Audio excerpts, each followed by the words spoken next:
और कितना साल रहेगा? मैं तो आया 55, मेरे को ही 55 55 आया मैं, मेरे को ही और 10 साल बहुत मुश्किल लग रहा। अरे 75 है और भी मैं रहता हूँ, और भी कितना साल है?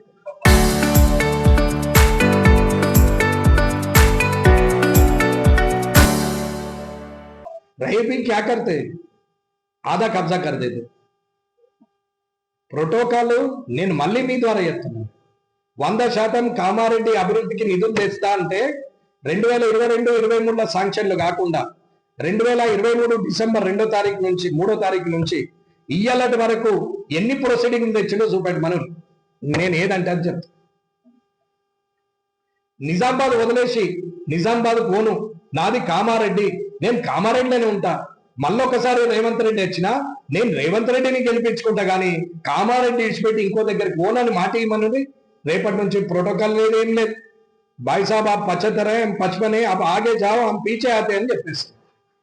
सब मुसलमान को गुजारिश कर रहा हूं, मैं बोल रहा हूं, ये वादा दे रहा हूं. ఇన్ని సంవత్సరాలు ఉన్నాడు కదా ముస్లిం లీడరు, ఆఖరి సఫర్ గాడి ఇవ్వాలని తెలియలేకపోయాను. నేను మోటార్ సైకిల్ మీద ముస్లింస్ శవాన్ని తీసుకొని పోగా చూసాను, ఆటోలు వేసుకొని పోగా చూసాను. ముస్లింల 90% గరీబ్లు ఉన్నారు, ఏదో 10% అమీర్ ఉంటుండొచ్చు. వాళ్ళకు ఇబ్బంది ఉన్నది. వాళ్ళు డీసీఎం తేవాలంటే 5,000 అవుతుంది, 5,000 జమ కావాలంటే 2 గంటలు అవుతుంది. ఈ 2 గంటలు శవం ఇంట్లో ఉంటుంది. 5,000కు బిచ్చబోలు తిరిగినట్టు తిరగాలి. 5,000 తీసుకొని వచ్చి డీసీఎం అనిపిస్తే మళ్ళీ డీసీఎం వచ్చి మళ్ళీ ఆడ దించేసి పోతే మళ్ళీ కడిగేసి ఇయ్యాలి. ఇది ముస్లింలకు ఉన్న పరిస్థితి. సరే, హిందువుల కంటే వైకుంఠ రథాలు ఉన్నాయి, 2, 3 ఉన్నాయి, నడుస్తున్నాయి, పైసలు పెడతారో పైసలు పెట్టకుండా ఫ్రీగానో నడిచింది. ముస్లింస్కి అయితే అది కూడా లేదు. 24 లక్షలు పెట్టి కొత్త బండిని తీసుకొని దాన్ని చేపించి ముస్లింస్కి ఇచ్చినాం. ఒక్క రూపాయి ఖర్చు లేదు. డీజిల్ మనదే, డ్రైవర్ మనదే, బత్తా మనదే, వాషింగ్ మనదే. ఫోన్ చేయగానే పోతుంది. ఇప్పటికో 300 సార్లు పోతుంది. అంటే పోవాలనేది కోరుకోవట్లేదు. 300 మందికి సహాయపడచ్చు ఆ బండి ఈ సంవత్సరం లోపల. మరి ఒక తెలుగోడు ఇచ్చిండు, एक हिंदू दिया ना हमको तो शर्माना, हम तो देंगे बोल के और एक दूसरा गाड़ी तो दे। नहीं, लेना अंदर रखना, लेना अंदर रखना, बाहर निकालना नहीं. कोई आए तो क्या रे, क्या काम है? 1,000 होता, 2,000 होता, नहीं 1 लाख होता, 2 लाख, 1,000 से मैं शुरू करके 1 करोड़ तक ले लाओ लाओ लाओ. మరి ఇయ్యొచ్చు కదా బండి. ముస్లిం లీడర్లు పెద్ద పెద్ద చాలా మంది ఉన్నారు కదా, ఇవ్వచ్చు కదా. ఒక హిందువునై నాకెందుకు ఉంటుంది?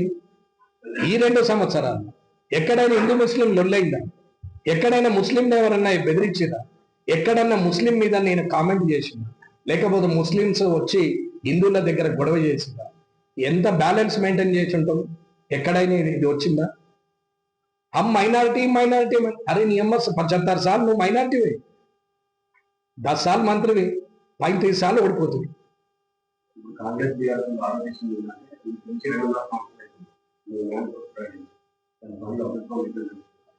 నేను ఇప్పటికీ ఆబ్జెక్షన్ నేను చెప్పచ్చు.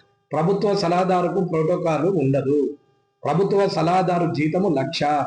ప్రభుత్వ సలహాదారు కేటగిరీ జిల్లా పరిషత్ వైస్ చైర్. ఇన్ని రోజులు ఆయన పెద్ద ఆయన ఎందుకు విలువ తీయాలని ఎక్కడా మాట్లాడలేదు. ఇది కాదు అంటే ఆయన తీసుకునే శాలరీ స్లిప్ చూపెట్టమనండి, ఇది ఆయన అకౌంట్ డీటెయిల్స్ లో వస్తుంది. ఇది కాదు అని అంటే జిఏడి, గవర్నమెంట్ అడ్మినిస్ట్రేషన్ డిపార్ట్మెంట్ ఉంటుంది. జిఏడికి ఒక ప్రిన్సిపల్ సెక్రటరీ ఉంటాడు. ఆయనని అడగండి, ప్రోటోకాల్ ఏంటో చెప్తాడు. క్యాబినెట్ మినిస్టరు యావత్తు రాష్ట్రంలో క్యాబినెట్ మినిస్టర్ హోదా ఇచ్చింది ఒక సుదర్శన్ రెడ్డి గారికి. మీకు ఈయనకి ఇచ్చినటువంటి గవర్నమెంట్ లెటర్, సుదర్శన్ రెడ్డి గారికి ఇచ్చిన గవర్నమెంట్ లెటర్ కూడా నేను చూపిస్తాను.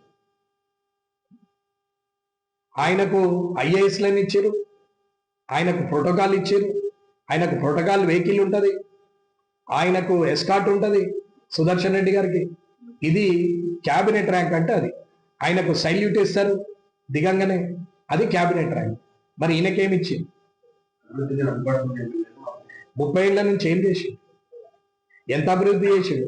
ఇక్కడ కేఆర్ రాజారెడ్డి గారి గోదాముల దగ్గర 1,500 గజాలు కొట్టి కేఆర్ రాజారెడ్డి గారికి పాస్బుక్లు ఇచ్చింది.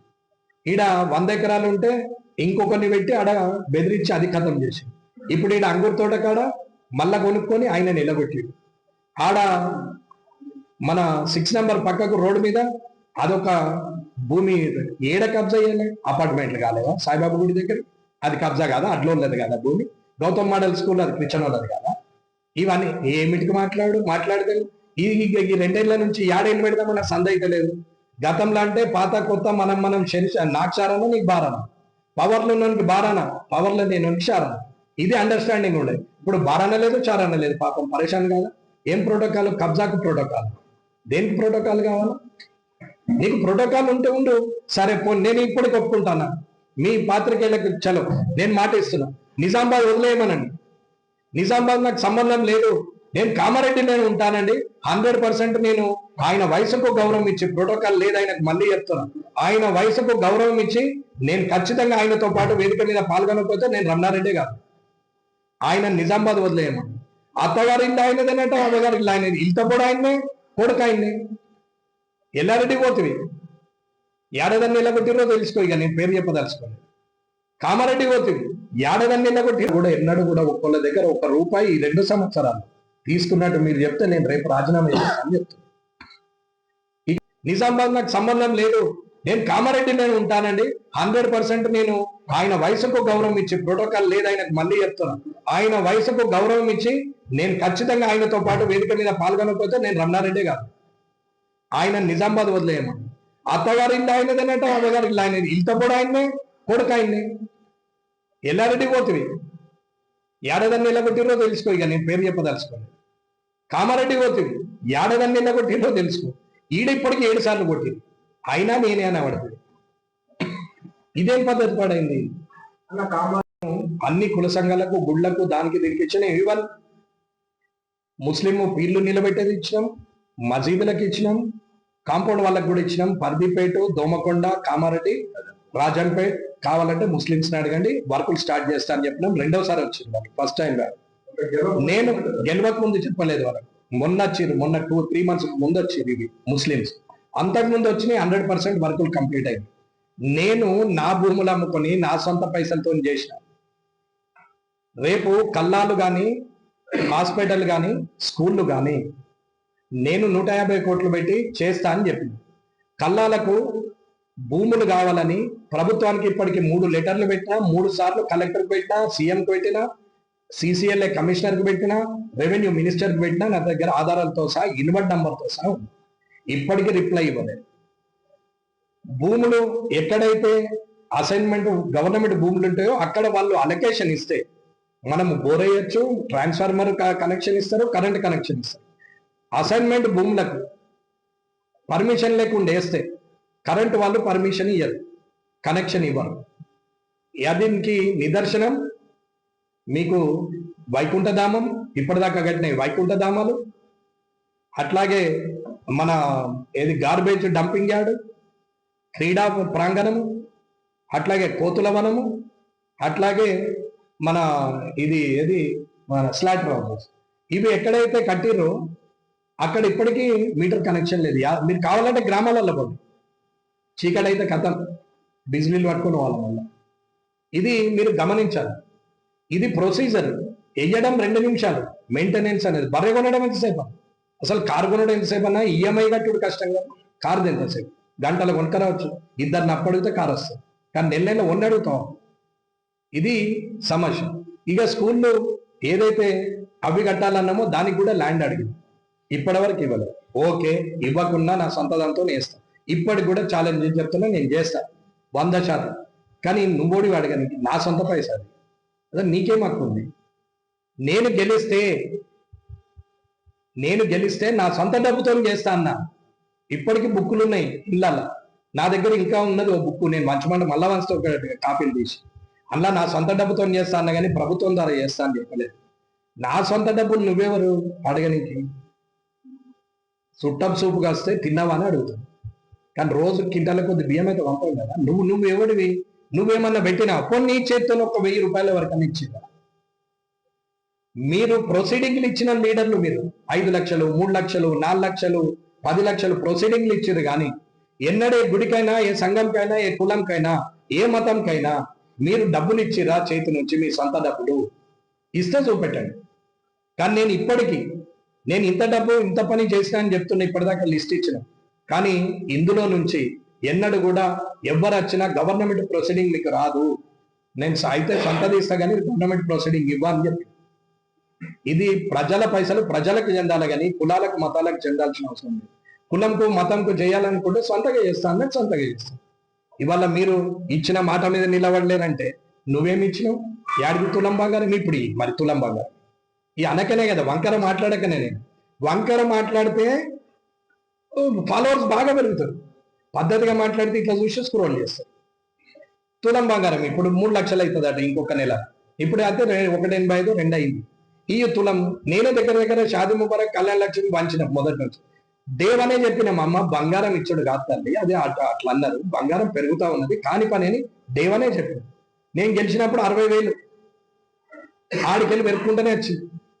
1,85,000 1వ తారీఖు వరకు 2 అవుతుందట, ఇంకా 2 నెలల్లో 3 లక్షలు అవుతుందట. తులం మరి పెట్టు. నువ్వు ఇచ్చిన మాటలు ఏమున్నాయి? ప్రభుత్వం ఇచ్చిన మాటలు నెరవేరినాక నా మీద విమర్శ చేయాలా? ఇది నా పర్సనల్ ఎజెండా. నా పర్సనల్ ఎజెండాకు నువ్వేం గవర్నర్ కాదు, నన్ను అడగనికి వీల్లేదు, నీకు గవర్నింగ్ ఏం లేదు, అథారిటీ ఏం లేదు. కానీ నువ్వు మాట ఇచ్చిన ప్రభుత్వం ఉంది, ఎన్నికల మేనిఫెస్టో పెట్టుకున్నారు.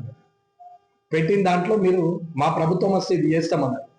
నేను నా ప్రభుత్వం వస్తే చేస్తానులే, తప్పించుకుంటందుకు చిన్న ఖాళీ పెట్టచ్చాడా. కానీ నేను గెలిస్తే గెలవకున్నా చేస్తా అని పెట్టినా అన్న. కావాలంటే మీరు మళ్ళా చదువుకో. నేను నా ఫేస్బుక్లో స్పీచ్లు ఉన్నాయి, వీడియోలు ఉన్నాయి, మీరు చూసుకోవచ్చు అందరు కూడా. నేను గెలిచినా గెలవకున్నా, మీరు ఓటేసినా ఓటేయకున్నా, నేను చేసిన సామాజిక సేవకు రాజకీయానికి సంబంధం లేదు. నేను నిజాయితీగా ఉంటా అనుకుంటే ఓటేయండి. ఈ 150 కోట్లది ఏదైతే కల్లాలు, రైతు కల్లాలు, ప్రభుత్వం మన హాస్పిటల్, ప్రైవేట్ అంటే ఉచిత హాస్పిటల్, ఉచిత స్కూలు, ఏదైతే నేను మండలానికి నేను మాటిస్తున్నానో, గ్రామాలకు మాటిస్తున్నానో, అది కూడా నేను ఓడిపోయినా చేస్తా, గెలిస్తే నేను తెలియను, ఓడిపోయినా చేస్తా అని చెప్పినాం. That is the intention. ఇది మీరు ఏ ఎఫ్బీల వీడియో చూసినా మాట ఉంటుంది. నేను మాట మరవలేదు. 20 ఏళ్ళ తర్వాత అనుకోని పరిస్థితులలో నేను ఈ అన్నాన్ని ఇంకా మీద జాగలు ఉంటే గప్పుడు ఇట్లా మాట్లాడినావు, ఇప్పుడు ఇట్లా మాట్లాడినావు అని చూపెట్టే ప్రోగ్రాం నేను అవకాశం ఎవరికి ఇవ్వా. అది ఖచ్చితంగా మాట్లాడింది నిజాయితీగానే మాట్లాడతా, నీతిగానే మాట్లాడతా. కాబట్టి దాన్ని అడగడానికి ఎవరికి అర్హత లేదు అని చెప్తాను. చేయకపోవడము, కబ్జాలు చేయడము, సెటిల్మెంట్ చేయడము, ల్యాండ్ డీల్స్ చేయడము, ఖద్దరు వసూలు చేయడము, వ్యాపారస్తుల దగ్గర వసూలు చేయడము, పార్టీ ప్రోగ్రాం ఉంటే వసూలు చేయడము, ఇందిరాగాంధీ స్టాచ్యూకు వసూలు చేయడము, ఇలాంటి కార్యక్రమాలు కావాలి అనేది ఒకసారి మీరు ఆలోచించుకొని నిర్ణయం తీసుకొని ఓటేయాలని కోరుకుంటూ, ఈ 2 సంవత్సరాల కాలంలో నేను ఏం చేసినా, ఏం జరిగింది అనేది మీకు పూసగుచ్చినట్టు చెప్పిన తదుపరి నిర్ణయం మీది. నిజాయితీ నిబద్ధత కలిగిన వాళ్ళు కావాలంటే బీజేపీ ఓటేయండి. కబ్జాలు,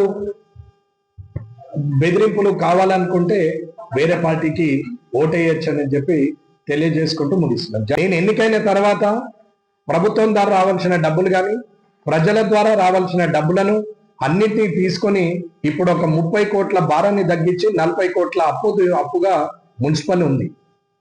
ఇది ప్రజలు గమనించాలి. అట్లాగే ఫ్లడ్ వచ్చింది, హెవీ రెయిన్ వచ్చినప్పుడు 10 కోట్ల రూపాయల ప్రపోజల్ పంపిస్తే నువ్వేమి ఇచ్చినావు? యాడికి తులం బంగారం? ఇప్పుడు మరి తులం బంగారం ఈ అనకనే కదా, వంకర మాట్లాడకనే. నేను వంకర మాట్లాడితే ఫాలోవర్స్ బాగా పెరుగుతారు, పద్ధతిగా మాట్లాడితే ఇట్లా చూసి స్క్రోల్ చేస్తారు. తులం బంగారం ఇప్పుడు 3 లక్షలు అవుతుందట ఇంకొక నెల. ఇప్పుడు అయితే 1.85 2 అయింది.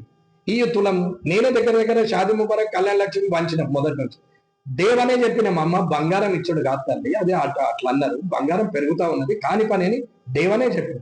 నేను గెలిచినప్పుడు 60,000 ఆడికెళ్ళి పెరుక్కుంటూనే వచ్చింది.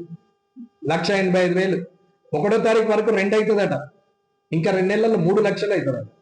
తులం మరి పెట్టు. నువ్వు ఇచ్చిన మాటలు ఏమున్నాయి? ప్రభుత్వం ఇచ్చిన మాటలు నెరవేరినాక నా మీద విమర్శ చేయాలా? ఇది నా పర్సనల్ ఎజెండా. నా పర్సనల్ ఎజెండాకు నువ్వేం గవర్నర్ కాదు, నన్ను అడగనికి వీల్లేదు, నీకు గవర్నింగ్ ఏం లేదు, అథారిటీ ఏం లేదు. కానీ నువ్వు మాట ఇచ్చిన ప్రభుత్వం ఉంది, ఎన్నికల మేనిఫెస్టో పెట్టుకున్నారు. పెట్టిన దాంట్లో మీరు మా ప్రభుత్వం వస్తే ఇది చేస్తామన్నారు. నేను నా ప్రభుత్వం వస్తే చేస్తానులే తప్పించుకుంటానికి చిన్న ఖాళీ పెట్టచ్చాడు. కానీ నేను గెలిస్తే గెలవకున్నా చేస్తా అని పెట్టినా అన్న. కావాలంటే మీరు మళ్ళా చదువుకో. నేను నా ఫేస్బుక్లో స్పీచ్లు ఉన్నాయి, వీడియోలు ఉన్నాయి, మీరు చూసుకోవచ్చు అందరు కూడా. నేను గెలిచినా గెలవకున్నా, మీరు ఓటేసినా ఓటేయకున్నా, నేను చేసిన సామాజిక సేవకు రాజకీయానికి సంబంధం లేదు. నేను నిజాయితీగా ఉంటా అనుకుంటే ఓటేయండి. ఈ 150 కోట్లది ఏదైతే కల్లాలు, రైతు కల్లాలు, ప్రభుత్వం మన హాస్పిటల్, ప్రైవేట్ అంటే ఉచిత హాస్పిటల్, ఉచిత స్కూలు, ఏదైతే నేను మండలానికి నేను మాటిస్తున్నానో, గ్రామాలకు మాటిస్తున్నానో, అది కూడా నేను ఓడిపోయినా చేస్తా, గెలిస్తే నేను తెలియను, ఓడిపోయినా చేస్తా అని చెప్పినాం. That is the intention. ఇది మీరు ఏ ఎఫ్బీల వీడియో చూసినా మాట ఉంటుంది. నేను మాట మరవలేదు. 20 ఏళ్ల తర్వాత అనుకోని పరిస్థితులలో నేను యాన్న local to global news at your fingertips. మీ చేతిలో ఒక ఆయుధం. Download Raw TV app. Media legend Ravi Prakash is back.